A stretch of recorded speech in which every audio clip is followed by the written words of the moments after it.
طبرانی نے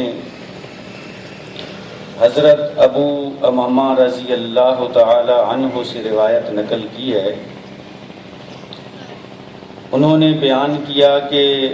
رسول اللہ صلی اللہ علیہ وسلم نے فرمایا، من صلی صلاۃ الغداۃ فی جماعۃ ثم جلس یذکر اللہ حتی تطلع الشمس ثم قام فصلی رکعتین انقلب بعجر حجۃ وعمرۃ۔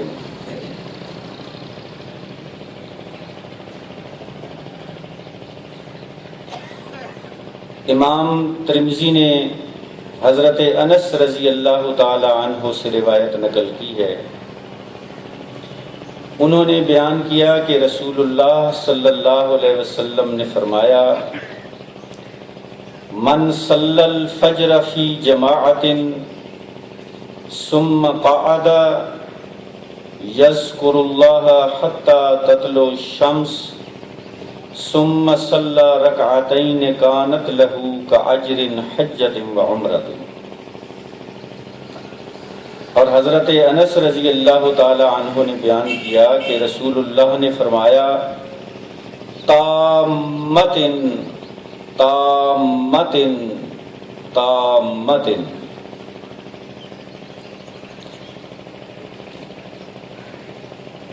اور امام طبرانی نے اسی روایت کو حضرت عبداللہ بن عمر رضی اللہ تعالی عنہ سے بھی نقل کیا ہے کہ رسول اللہ صلی اللہ علیہ وسلم نے فرمایا، من صلی الصبح ثم جلس فی مجلسہ حتی تمکنہ الصلاۃ کان بمنزلۃ عمرۃ وحجۃ متقبلتین او کما قال علیہ الصلاۃ والسلام۔ یہ ایک ہی موضوع سے متعلق 3 روایات میں نے آپ کے سامنے بیان کی ہیں۔ اللہ کے رسول صلی اللہ علیہ وسلم نے ارشاد فرمایا، جس شخص نے صبح کی نماز با جماعت ادا کی، پھر طلوع آفتاب تک بیٹھا اللہ تعالیٰ کا ذکر کرتا رہا، پھر اٹھ کر 2 رکعتیں ادا کیں تو وہ حج اور عمرے کے ثواب کے ساتھ پلٹا۔ اور حضرت انس رضی اللہ تعالی عنہ سے جو روایت منقول ہے کہ جس شخص نے نماز فجر با جماعت ادا کی، پھر طلوع آفتاب تک بیٹھا اللہ تعالیٰ کا ذکر کرتا رہا، پھر اس نے 2 رکعتیں ادا کیں تو اس کے لیے حج اور عمرے کے مانند ثواب ہے۔ اور انہوں نے یعنی حضرت انس رضی اللہ تعالی عنہ نے بیان کیا کہ اللہ کے رسول نے 3 مرتبہ فرمایا تاکید کے ساتھ کہ پورے حج اور عمرے کا ثواب، پورے حج اور عمرے کا ثواب۔ اور حضرت عبداللہ بن عمر رضی اللہ تعالی عنہ سے جو روایت منقول ہے اس میں فرمایا کہ جس شخص نے نماز صبح پڑھی، پھر اپنی جگہ میں بیٹھا رہا یہاں تک کہ نماز ادا کرنا اس کے لیے ممکن ہو گیا، یعنی اس کا یہ عمل بارگاہ الہی میں قبول ہونے والے حج و عمرے کے درجے کا ہوگا۔ مقبول حج اور عمرے کا۔ احباب کرامی، یہ اتنا بڑا وظیفہ ہے، اتنا بڑا وظیفہ ہے کہ انسان اللہ تعالی کی عنایت، اللہ کی بے پایاں رحمت کا اندازہ ہی نہیں کر سکتا کہ اللہ اپنے بندوں پر کتنا مہربان ہے۔ کوئی اللہ کی رحمتوں کو سمیٹنے کے لیے آگے بڑھے تو صحیح، قدم تو بڑھائے، اللہ تعالیٰ کی رحمتیں، اس کی نعمتیں انسان کے استقبال کے لیے تیار کھڑی۔ ایک روایت میں آتا ہے، امام ابن کثیر رحمۃ اللہ علیہ نے اپنی تفسیر میں اسے نقل کیا ہے کہ اللہ تعالیٰ کی رحمتوں کے 100 حصے ہیں، اور اللہ تعالیٰ نے اس دنیا میں قیامت تک کے لیے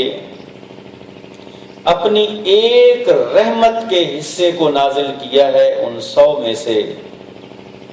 جس کے نتیجے میں ہم ماں کی شفقت اپنی اولاد کے ساتھ دیکھتے ہیں، وہ اسی ایک رحمت کی علامت ہے، اس حصے کا تقاضا ہے۔ باپ اپنی اولاد سے محبت کرتا ہے، ایون جانوروں کے اندر، چرند پرند کے اندر جو شفقت اور رحمت کے جذبات پائے جاتے ہیں وہ اسی ایک رحمت کا حصہ ہے، اور 99 رحمت کے حصے اللہ تعالیٰ نے اپنے پاس رکھے ہیں، جو قیامت کے دن اللہ تعالیٰ اپنے اہل ایمان بندوں کے درمیان بانٹیں گے۔ اب آپ اندازہ لگائیں کہ اللہ کی وہ کتنی بے پایاں رحمت ہوگی، اور اللہ رب العزت نے جو انسانوں کے لیے، اپنے بندوں کے لیے اتنے بڑے اجر و ثواب کا ایک تھوڑے سے عمل کے نتیجے میں رکھا ہے کہ ایک مقبول حج اور عمرے کا ثواب نماز فجر سے طلوع آفتاب تک، پھر 2 رکعت جب سورج طلوع ہو جائے تو پڑھ کر وہ اپنے گھر کو واپس لوٹے۔ اور حج کا ثواب کتنا ہے؟ فرمایا کہ جس آدمی نے حج کیا تو وہ اپنے گھر کو ایسے واپس لوٹا جیسے اس کی ماں نے اسے ابھی جنا ہو۔ تو ہم خود اندازہ لگا سکتے ہیں کہ یہ اجر و ثواب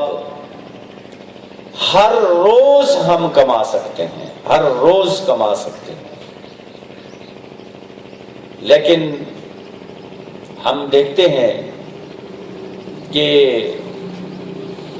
اپنی اپنی مسجدوں کے اندر ہم اسیسمنٹ کر لیں، اندازہ کر لیں کہ اس عمل کو کتنے لوگ ادا کرتے ہیں۔ یقیناً بہت ہی قلیل تعداد ہوگی، بہت ہی قلیل تعداد ہوگی۔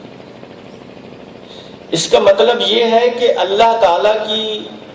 رحمتوں کے تو انبار لگے ہوئے ہیں، اگر کوئی شخص حاصل ہی نہ کرے، کوئی شخص اس طرف جائے ہی نہیں، تو پھر جیسے علامہ اقبال نے کہا تھا کہ ہم تو مائل بے کرم ہیں، کوئی سائل ہی نہیں۔ اگر کوئی مانگنے والا ہی نہ ہو، کوئی لینے والا اور سمیٹنے والا ہی نہ ہو، تو پھر اس کی اپنی مرضی ہے، وگرنہ اللہ تعالیٰ کی رحمتوں کا دریا تو ٹھاٹھے مارتا ہوا چلا جا رہا ہے۔ اپنے اپنے ظرف کی بات ہے اور اپنے اپنے نصیب کی بات ہے کہ کسی انسان کا کتنا نصیب ہے اور وہ اپنا نصیب کیسے بناتا ہے۔ اللہ تبارک و تعالی سے دعا ہے کہ وہ ہمیں اس نعمت اور اس رحمت کو حاصل کرنے کی توفیق عطا فرمائے۔ اگر اسی پر ہم ڈٹ جائیں، پختہ ارادہ کر لیں، تو انسان جب کسی چیز کا ارادہ کر کے اس پر ڈٹ جاتا ہے تو وہ بڑے بڑے بھاری کام کر لیتا ہے، چاہے کہ یہ آدھ پون گھنٹے کی اللہ تعالیٰ کا ذکر اور پھر اس کے ساتھ 2 رکعتیں ادا کرنا، تو اس کے نتیجے میں اتنا ثواب ہے۔ اقول قولی ھذا استغفر اللہ لی ولکم ولسائر المسلمین۔ اللہ تبارک و تعالی ہمیں اس پر عمل کی توفیق دے۔